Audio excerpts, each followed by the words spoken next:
Bonsoir à toutes et à tous. Le sujet d'aujourd'hui, ce 8e webinaire, nous allons aborder une notion extrêmement importante qui est la notion de mentorat. Avant de commencer, j'aimerais remercier chaleureusement Emmanuel pour m'offrir le privilège d'être là avec vous et de pouvoir vous présenter l'importance du mentorat dans le cadre du développement de votre entreprise avec doTERRA. Pour celles et ceux qui ne me connaissent pas, je m'appelle Guillaume. Je suis passionné par le management de projet et j'ai eu le privilège d'animer, d'inspirer de nombreuses équipes à travers des projets stimulants et ambitieux pendant 15 ans. Avant de rentrer dans le sujet de ce soir, je voulais d'abord vous raconter une petite histoire. Saviez-vous qu'avant d'illuminer Rio, la flamme olympique a traversé plus de 300 villes et avalé quelques 22 000 kilomètres.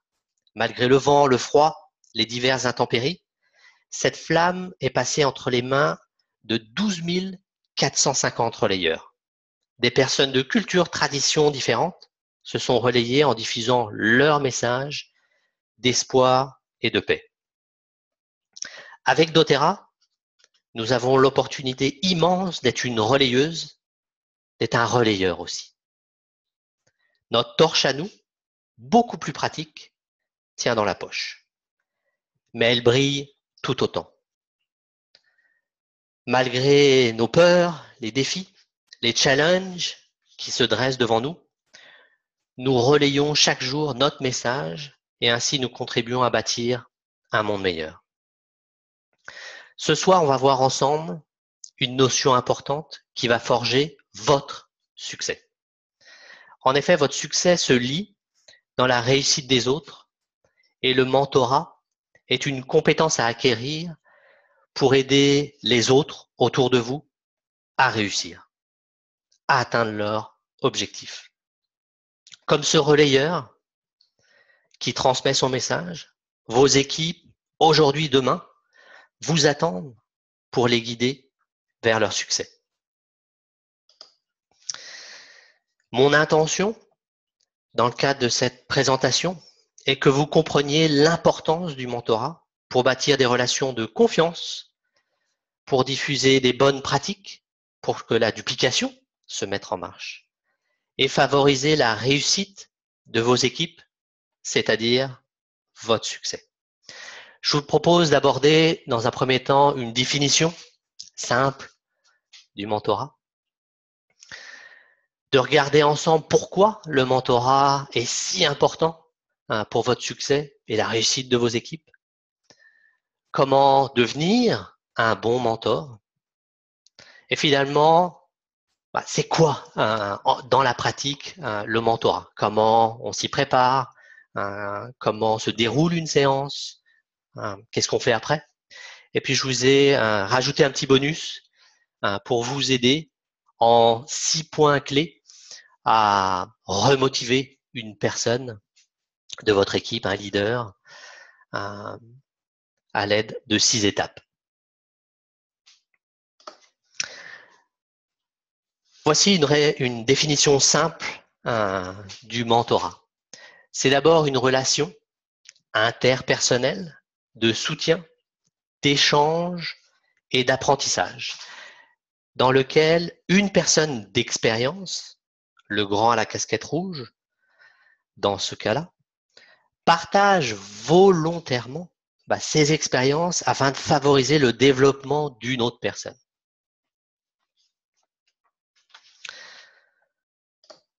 Dans notre entreprise doTERRA, pour réussir à atteindre nos objectifs, qu'ils soient personnels, familiales ou financiers, notre succès repose avant tout sur le succès de nos équipes.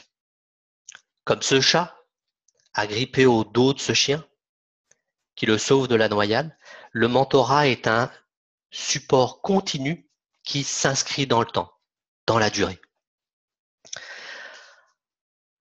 En discutant ouvertement, en confrontant nos idées, le mentoré va bénéficier de l'expérience, des compétences de son mentor, mais aussi de l'expérience du mentor de son mentor. Ainsi, le mentoré va bénéficier d'une expérience cumulée, lui permettant d'éviter les erreurs que les autres ont fait avant lui ou avant elle, d'obtenir plus de résultats, plus vite, en se focalisant sur les choses importantes. Le mentor, c'est un guide, une personne qui va faciliter, qui va baliser le chemin. C'est une responsabilité stimulante de pouvoir aider les autres à atteindre leur objectif. Cette relation, qui se construit sur la confiance et le respect mutuel, est à double sens. C'est donc une relation gagnante-gagnante. Bien sûr, le mentor va transmettre son savoir. En retour, il va aussi bénéficier de l'expérience de son mentoré. Ainsi, le mentor et le mentoré vont grandir ensemble.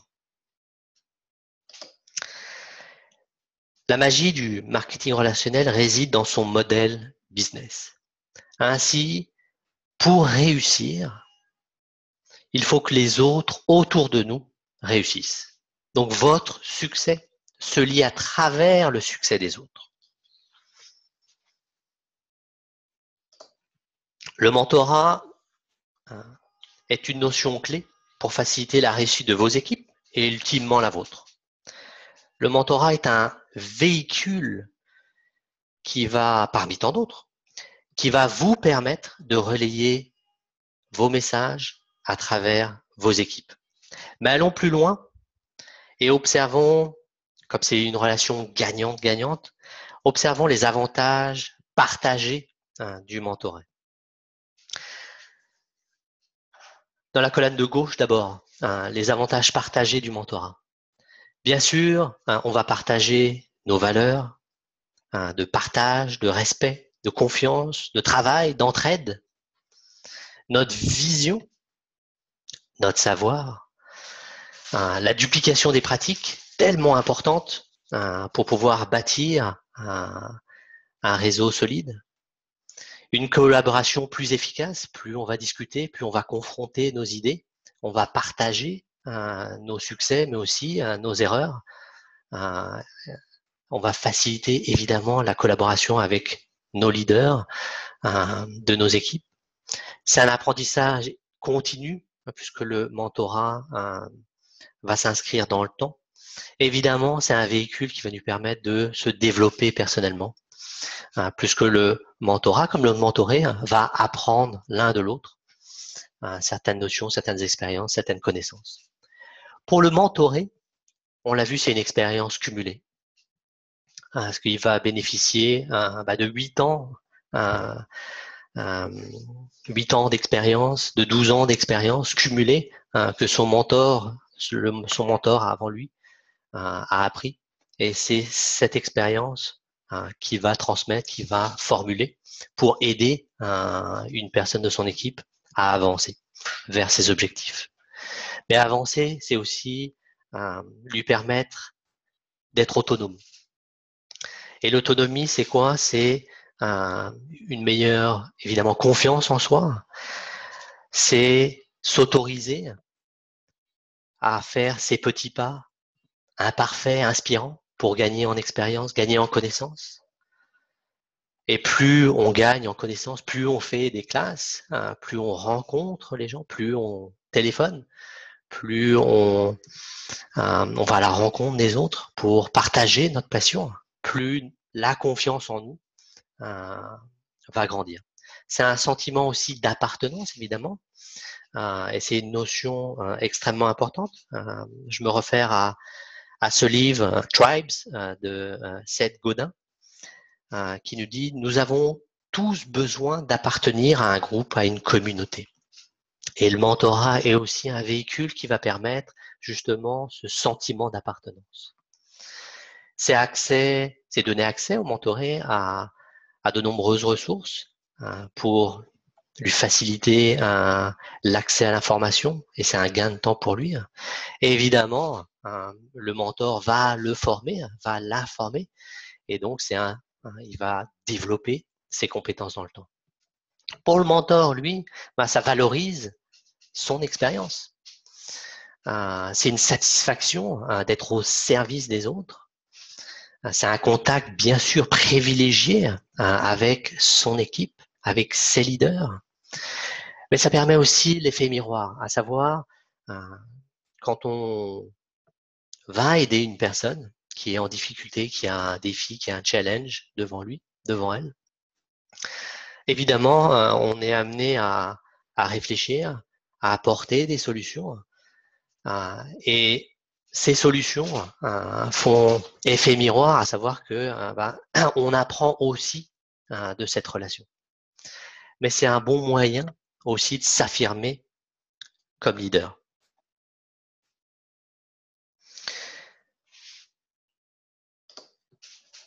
Maintenant qu'on a survolé l'importance du mentorat, regardons comment devenir un bon mentor. Un bon mentor, c'est une personne qui est généreuse, qui est disponible. C'est quelqu'un qui est au service de l'autre, qui va lui accorder sa pleine et entière présence. Alors évitons de faire deux choses à la fois, vous avez bien compris. Votre mentoré va le ressentir si vous ne lui donnez pas votre pleine présence et vous n'êtes pas focalisé à 100% sur lui, sur elle. La confiance est indispensable dans la réussite de votre relation. Et si vous faites plusieurs choses à la fois, la confiance va être altérée. La générosité va s'exprimer dans votre vulnérabilité et votre volonté à partager votre savoir et vos expériences. Un mentor, c'est une personne qui sait écouter. Alors en coaching, on parle d'écoute active. Et c'est quoi? C'est comprendre les mots MOTS que le mentoré utilise pour exprimer ses mots MAUX ou ses idéaux. On a tous nos propres expériences de vie, notre vécu. Nous arrivons avec notre histoire, notre état émotionnel, notre état d'esprit qui va générer notre attitude du moment. Il nous faut être attentif aux mots MOTS, employés pour montrer notre compassion et notre pleine disponibilité. Savoir écouter, c'est aussi être à l'aise avec les blancs, ces moments de silence. Savoir faire preuve de compétence émotionnelle est important pour favoriser un dialogue ouvert. Le mentor est une personne aussi qui communique d'une manière claire, simple et positive. Il est important d'encourager, de donner confiance et de savoir transmettre un feedback positif et constructif. Est un élément clé pour bâtir une relation de confiance. L'utilisation du questionnement assure une bonne compréhension de la situation avant même d'émettre une recommandation. Un peu d'humour, c'est fun, ça fait pas de mal, c'est toujours sympathique. Manifester de l'empathie, encore une fois, comprendre les mots utilisés pour décrire les mots MAUX ou les idéaux de votre mentoré et le sentiment qu'il ou elle dégage. Et sachez que l'empathie plus la compassion égale confiance. On ne doit pas, évidemment, juger la personne. C'est important. Proposer des défis stimulants et motivants afin de faire progresser la personne. Il est important de reconnaître et de valoriser les progrès en livrant des commentaires montrant notre intérêt et notre satisfaction. Bonne idée, c'est super, c'est excellent. Ainsi, on va se centrer sur les forces du mentoré. Et un mentor, c'est une personne évidemment qui est curieux, curieuse. Quand on est curieux, on va vouloir en savoir plus, on va s'intéresser plus à la personne, on va poser des questions. Et ainsi, on va faciliter les échanges, le dialogue entre le mentor et le mentoré. Maintenant qu'on a vu ce qu'était le mentorat et un bon mentor, j'aime une phrase de Steve Jobs qui disait « Il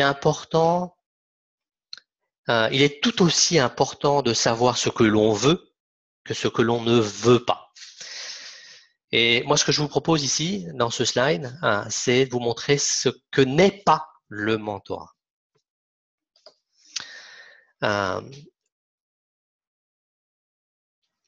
Tout d'abord, c'est pas une obligation. C'est une relation qui se fait volontairement entre deux parties. C'est pas un cours privé non plus. C'est un échange, c'est un dialogue, mais c'est pas un cours privé. C'est pas une séance de coaching non plus. Le coaching va s'intéresser beaucoup plus à des actions, à des objectifs court terme. Là, le mentor va travailler plus sur la relation à long terme. C'est pas une relation comme on l'a vu à sens unique. C'est une relation gagnante-gagnante. Donc ça ne peut pas être qu'à sens unique.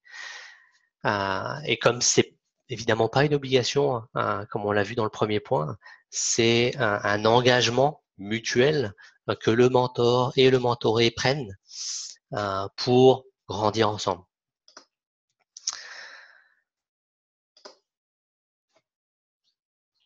Il n'y a pas de lien hiérarchique ou une relation de pouvoir entre le mentor et le mentoré. C'est extrêmement important. Et c'est pas évidemment un processus rigide avec un emploi du temps strict. De là, j'entends que le mentorat, c'est d'abord cette faculté qu'on va avoir de s'adapter, être flexible à une situation que rencontre la personne qu'on aide pour pouvoir l'aider dans le moment. Maintenant, regardons un petit peu qu'est-ce que le mentorat et les 8 clés pour réussir votre mentorat. Tout d'abord, la première clé, c'est un engagement volontaire des deux parties, que ce soit le mentoré et le mentorat. Ils vont s'engager dans cette relation d'une manière volontaire. Il n'y a aucune obligation. Une des choses importantes, c'est que cette relation, cet engagement, elle doit avoir lieu d'une manière régulière. Vous devez avoir des rencontres régulières. Une fois par semaine ou une fois tous les 15 jours maximum. Et si c'est une fois tous les 15 jours, débutez à la 2e semaine et à la fin de la 3e semaine pour impulser une dynamique chez votre mentoré. On fait une chose à la fois pour garantir notre pleine présence à la personne. Je reviendrai sur cette notion plus tard, mais bien sûr, le mentor doit se focaliser 100% sur son mentoré, sur son problème. Le mentor ne doit pas exposer ses propres problèmes. Il doit travailler sur les problèmes du mentoré. On doit être vrai, s'ouvrir, parler de nos échecs, de nos réussites. Et c'est important d'être authentique, honnête, mais aussi et avant tout d'être vulnérable par rapport, évidemment, à nos réussites, mais aussi à nos échecs. Qu'est-ce qu'on n'a pas bien fait? Qu'est-ce qui s'est pas bien passé? Et tout aussi enrichissant pour les uns et les autres. On doit se parler honnêtement afin d'identifier le bon diagnostic. C'est évidemment une relation ouverte de confiance et de respect mutuel qu'on va consolider notre relation afin de faciliter le dialogue. On écoute, on questionne, on reformule avant d'émettre une recommandation. C'est la bonne stratégie de communication. On questionne, on reformule avant d'émettre une recommandation. On doit se sentir à l'aise pour se dire les choses. Souplesse dans la démarche, on va s'adapter à la situation du mentoré. Rester flexible sur le comment, tout en rappelant le pourquoi, en étant intransigeant sur le pourquoi. Une notion que vous avez vue auparavant. La 8e clé, c'est comment, comme dans toute rencontre, ces discussions se préparent à l'avance et on va voir comment s'y préparer prochainement. Donc, ces 8 clés, c'est un engagement volontaire, une rencontre, des rencontres régulières, un focus 100% sur la personne qu'on souhaite aider. On est dans le vrai, dans l'honnêteté, on est vulnérable, on parle de nos échecs, de nos réussites, on est ouvert, on crée ce lien de confiance en diffusant cette empathie, cette compassion qui va générer cette confiance et ce respect mutuel. On a cette stratégie de communication, à savoir que avant même d'émettre une recommandation, on va questionner, reformuler pour comprendre les sentiments, les émotions que nous exprime notre mentoré. On est souple, on est flexible dans notre démarche et on va se préparer. Maintenant, on fait quoi? Et si vous vous trouvez un petit peu dans cette situation-là, on va regarder maintenant plus dans le détail comment se préparer à votre relation de mentorat. Maintenant, comment se préparer? Allons-y. Regardons comment se préparer au mieux pour nos rendez-vous de mentorat. C'est manifestement un mauvais exemple. Vous l'avez bien compris, bien que souple dans l'approche et concentré sur la sauce, on va s'accorder le bénéfice du doute et se dire que ce moment-là, c'est pas l'idéal pour avoir une conversation. Donc, on va avoir des précautions d'usage. Donc, les précautions d'usage sont les suivantes. Éliminer tous les éléments de distraction. Enfermer les enfants, le chien, la belle-mère en cuisine. Prenez un verre d'eau. Outre les bénéfices pour votre santé, l'université de East London a découvert et a démontré que boire de l'eau améliore la performance du cerveau de 12%. Prenez un verre d'eau. Trouvez un endroit confortable. J'aurais pu rajouter calme, mais je crois qu'on s'est bien compris en regardant la photo. Et puis, diffusez balance pour vous centrer sur le moment présent. Donnez votre pleine présence à votre mentoré. Et lemon pour la concentration. Avant chaque séance, posez-vous les questions suivantes. Un webinaire lui est entièrement concerté, c'est nos intentions vont générer nos attitudes derrière. Donc, il est important d'identifier quelle est mon intention dans le cadre de cet appel. Est-ce une écoute plus active, être plus enthousiaste, plus présent? C'est extrêmement important de définir quelle est mon intention avant même d'appeler ou de commencer votre discussion avec votre mentoré. Qui ai-je en face de moi? À qui vais-je m'adresser? Qu'est-ce qu'elle ou il peut vivre, ressentir en ce moment? Il est fou de constater que quand on se prépare comme ça, en décrivant le scénario de nos appels, les choses se passent comme on les a prévues. Et je vous propose encore 2 autres questions à vous poser pour s'assurer que votre scénario que vous écrivez avant même d'appeler votre mentor se réalise. Et les 2 questions, c'est qu'est-ce que je veux pour mon mentoré? qu'est-ce que je veux pour lui, pour elle, en fonction de ce qu'il vit, en fonction du rang qu'il a actuellement. Et quels sont les messages que je veux faire passer, que je veux véhiculer, les valeurs, les bonnes pratiques, la vision que je veux véhiculer. En se préparant ainsi, nous sommes plus productifs, nous avons plus de résultats, efficaces car nous abordons le rendez-vous avec plus de sérénité, mais aussi on est plus organisé, ce qui renforce notre sentiment de plaisir. Alors les questions, encore une fois, à se poser, c'est quelle est mon intention avant même de démarrer notre conversation. Qui ai-je en face de moi? Qu'est-ce que je veux pour cette personne? Quels sont les messages que je veux faire véhiculer, que je veux faire passer à cette personne? Maintenant qu'on s'est bien préparé, dans un endroit confortable, on diffuse Balance ou Lemon pour plus de concentration, se centrer. On a un verre d'eau, on a éliminé les éléments de distraction. Maintenant, on va voir et aborder qu'est-ce qui se passe pendant la séance. Donc avant même de répondre, écoutez jusqu'au bout, questionnez, reformulez afin d'être sûr d'avoir compris le sens, les émotions rattachées, le sentiment de la personne. Après, nous pouvons émettre nos conseils et répondre.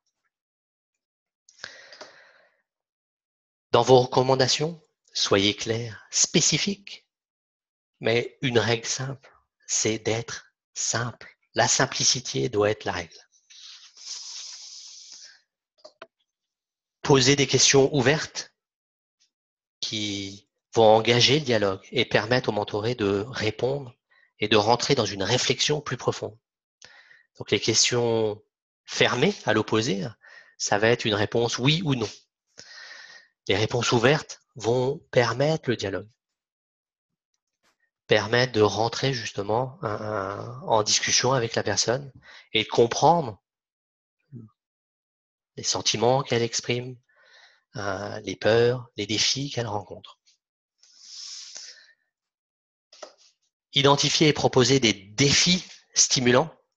Les challenges que vous proposez doivent être motivants, stimulants, afin d'encourager votre mentoré à faire les choses. Bien sûr, les objectifs doivent être SMART, pour utiliser un acronyme, SMART spécifique, d'accord, mesurable dans le temps, accepté par votre mentoré, réaliste, sinon vous pouvez décourager la personne, et défini dans le temps.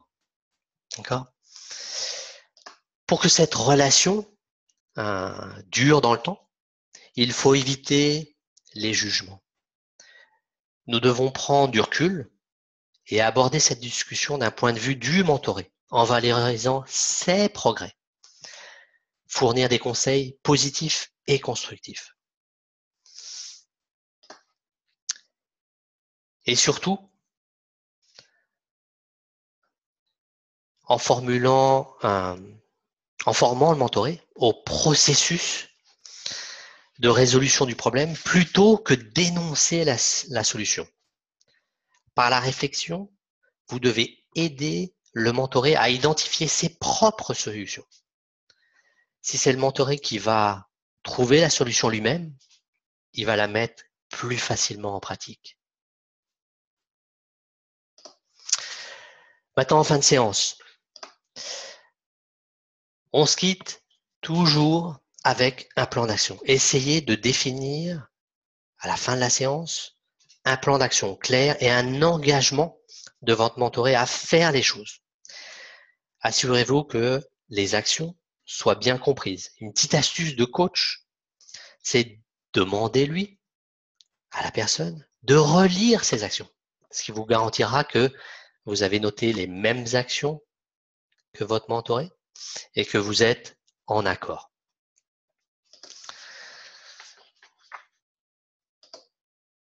Posez-lui, en fin de séance, les questions suivantes. Quel est ton retour sur l'entretien, sur notre discussion? As-tu l'impression d'avoir avancé? Demander un feedback peut s'avérer très bénéfique pour le mentoré et le mentor pour s'assurer de s'améliorer en continu, de s'assurer que son entretien s'est bien déroulé, qu'il, elle, a apporté de la valeur. Confirmer le prochain rendez-vous tout de suite. Gagner du temps. Une fois que la séance est terminée, relisez vos notes, écrivez toutes vos idées, les concepts, les liens qui vous passent par la tête. Vous avez certainement aussi d'autres idées, des choses que vous n'avez pas dit pendant l'entretien, vous n'avez pas pu dire. Notez-les pour la prochaine fois. Encore une fois, la relation de mentor est une relation qui s'inscrit dans la durée. Mettre à jour votre liste d'actions et la progression de votre mentoré. Et je vous livre un modèle simple qui s'appelle le modèle BMW pour mesurer les progrès de votre mentor. Souvent, dans le développement personnel, on a tendance à mesurer l'atteinte de nos objectifs. Donc, on va définir nos objectifs, un plan d'action, on va les visualiser et on va se lancer dans ce plan d'action. Et souvent, ce qu'on mesure, c'est l'atteinte de nos objectifs. Ce qui est important, selon moi, c'est pas d'atteindre l'objectif forcément, mais c'est aussi tout ce qu'on a appris sur le chemin. Donc, ce modèle BMW, c'est lequel, je vous ferai une petite vidéo dessus. Le B, c'est pour bien. J'ai bien fait les choses. Le M, c'est pour, c'est mieux que la dernière fois. Ma classe, c'est mieux passé. Le W, c'est le wow. J'ai fait un truc super, c'était wow. Donc, mesurer les progrès des différentes actions avec ce modèle-là, qui est un modèle qui encourage évidemment la mesure positive et le feedback évidemment positif devant mentorer. Une question que vous posez peut-être, c'est finalement quand est-ce qu'il faut commencer le mentorat?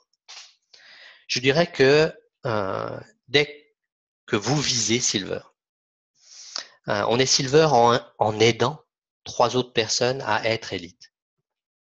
Dès qu'on se retourne et qu'on regarde notre organisation et qu'on se pose la question, qui puis-je aider dans mon organisation? Vous savez, vous êtes prêt à commencer une relation de mentorat.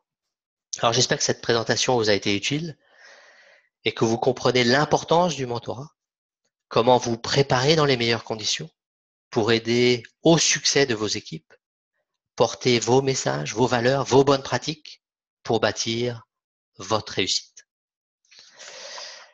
Maintenant, allez allumer ou raviver vos torches, diffusez vos messages avec bienveillance à travers votre organisation. Vous pouvez maintenant relayer votre mission et dire à toutes et à tous pourquoi vous faites doTERRA avec autant d'enthousiasme. Je voulais vous quitter en vous faisant un petit cadeau qui est un modèle qu'on utilise dans le cadre du coaching pour remotiver une personne. Et je me suis dit que ça pouvait être extrêmement utile pour vous de comprendre les 6 étapes importantes pour remotiver une personne dans votre organisation. Quand l'utiliser d'abord ce modèle? Évidemment quand une personne, un leader, est démotivée, tourne en rond ou cherche des excuses. Dans un premier temps, la première étape, on va lui poser la question positive. Qu'est-ce qui avance bien? Qu'est-ce qui marche bien pour toi? D'accord? Et la question à poser, c'est qu'est-ce que tu as réussi pour l'instant? Et votre mentoré va évidemment, puisque vous lui posez une question sur sa réussite, il va réfléchir d'une manière positive aux actions, aux compétences qu'il a acquis, à développer les classes, à faire les classes, les rencontres. La deuxième question où on va confronter, c'est qu'est-ce qui ne marche pas? Qu'est-ce qui te démotive en ce moment? D'accord? Là, on va rentrer plus dans l'émotion de votre mentoré. Soyez à l'aise avec les blancs. Il y aura un blanc ici, soyez à l'aise. Laissez-lui réfléchir, rentrer dans cette réflexion. Si vous avez instauré la confiance et que vous avez expliqué que ce modèle et la discussion que vous allez avoir, c'est pour le remotiver, la remotiver, il va répondre, elle va répondre. Mais laissez-lui le temps. C'est souvent à cette deuxième question qu'un blanc peut s'instaurer. Après, on va observer dans une troisième étape les besoins. Maintenant qu'on a exprimé qu'est-ce qui a réussi, qu'est-ce qui ne marche pas, qu'est-ce qui nous démotive, c'est tout simplement de quoi as-tu besoin pour lever les freins, lever les obstacles que tu m'as identifiés. Et là, ne faites pas la réponse. Attendez que le mentoré vous explique ses freins, ses obstacles. Et la phrase magique en quatrième, c'est « Et si tu fais ça? Et si tu fais ça? Est-ce que tu peux m'assurer que tu seras de nouveau motivé ?» Donc maintenant, en troisième étape, on a identifié ses besoins pour lever les défis, aller au-delà des obstacles. Maintenant, si cette personne fait ça, est-ce qu'elle sera de nouveau motivée? Là, si la réponse est non, repartir sur un questionnement. Qu'est-ce qui te manque? De quoi as-tu besoin? Et revenez doucement sur la troisième étape, une fois qu'il vous a réexprimé ce qui lui manquait, de quoi elle avait besoin. Si la réponse est oui, tout de suite, on part, évidemment, il y a un engagement, oui, bien sûr, si je fais ça, je vais être motivé. Donc, qu'est-ce que tu vas faire concrètement d'ici notre prochain entretien? Et on va bâtir un plan d'action pour consolider les actions identifiées pour lever les obstacles. Donc voilà, j'espère que ce petit bonus vous sera utile. Je remercie encore Emmanuel de m'avoir donné cette opportunité de vous montrer, définir quelle est l'importance du mentorat. Et sachez que votre réussite se lie dans le succès de vos équipes. Merci à vous et bonne fin de journée.